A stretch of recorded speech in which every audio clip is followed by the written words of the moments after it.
রমজান আল্লাহর পক্ষ থেকে আসা এক পবিত্র মহিমা। আপনি কি কখনো ভেবে দেখেছেন কেন এই মাসটি এত আলাদা? কেন এই তৃষ্ণার্ত দুপুর আর ক্ষুধার্ত বিকেলগুলো আমাদের আত্মার এত কাছাকাছি আসে? রমজান মানে কেবল না খেয়ে থাকা নয়, এটি হলো মহান রবের সাথে বান্দার এক নিবিড় প্রেমময় কথোপকথন। সারাদিন রোজা রাখার পর যখন সূর্যটা পশ্চিমে হেলে পড়ে, আসমানের লাল আভা ছড়িয়ে পড়ে, তখন মুমিনের মনে এক অদ্ভুত প্রশান্তি নামে। শরীরের প্রতিটি কোষ যখন পানির তৃষ্ণায় হাহাকার করে, তখনও মুমিন এক ফোঁটা পানি স্পর্শ করে না। কেন জানেন? কারণ তার অন্তরে তখন কেবল একজনেরই ভয় এবং ভালোবাসা, তিনি আমাদের মহান রব।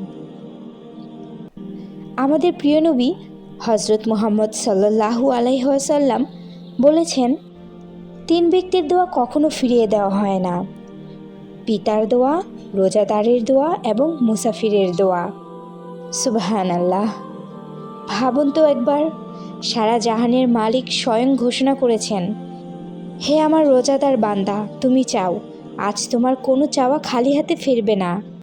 আধুনিক বিজ্ঞান বলে, দীর্ঘ সময় রোজা রাখার ফলে মানুষের মস্তিষ্কে ডোপামিন ও সেরোটোনিন হরমোনের ভারসাম্য তৈরি হয়, যা মানুষকে অনেক বেশি বিনয় ও আধ্যাত্মিক করে তোলে। যখন পাকস্থলী শূন্য থাকে, তখন মানুষের অহংকার চূর্ণ হয়ে যায়।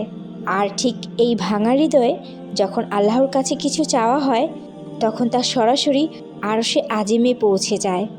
এটি কেবল বিশ্বাস নয়, এটি এক পরম সত্য।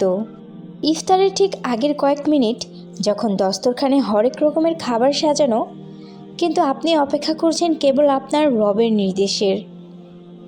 এই যে চরম ধৈর্য এবং পরম আনুগত্য, ঠিক এই মুহূর্তেই আল্লাহ ফেরেশতাদের কাছে আপনাকে নিয়ে গর্ব করেন। ইবনে মাঝা ও আল হাকিমের বর্ণনায় এসেছে, ইফতারের সময় রোজাদারদের জন্য এমন একটি দোয়া থাকে যা প্রত্যাখ্যান করা হয় না। যদিও এই বর্ণনার সনদ নিয়ে মুহাদ্দিসদের মধ্যে মতভেদ আছে, তবে বিখ্যাত আলেম ইবনে হাজার আসকালিনী ও আহমদ শাকেরের মতে এটি হাসান বা গ্রহণযোগ্য। তাই এই সময়টিকে অবহেলায় না কাটিয়ে চোখের জলে নিজের গুনাহ মাফ করিয়ে নেওয়ার শ্রেষ্ঠ সুযোগ হিসেবে বেছে নিন। হে মুমিন ভাই ও বোন, আসন্ন ইফতারে যখন প্লেট সামনে নিয়ে বসবেন, তখন কেবল খাবারের দিকে তাকিয়ে থাকবেন না, তাকিয়ে দেখুন নিজের রবের রহমতের দিকে। আপনার অভাব, আপনার কান্না, আপনার না বলা সব ব্যথা তার কাছে নিবেদন করুন। কে জানে, হয়তো আজকের এই এক ফোঁটা চোখের পানি আপনার সারা জীবনের ভাগ্য বদলে দেবে। আল্লাহ আমাদের সবাইকে এই বরকতময় সময়ের কদর করার তৌফিক দিন। আমিন।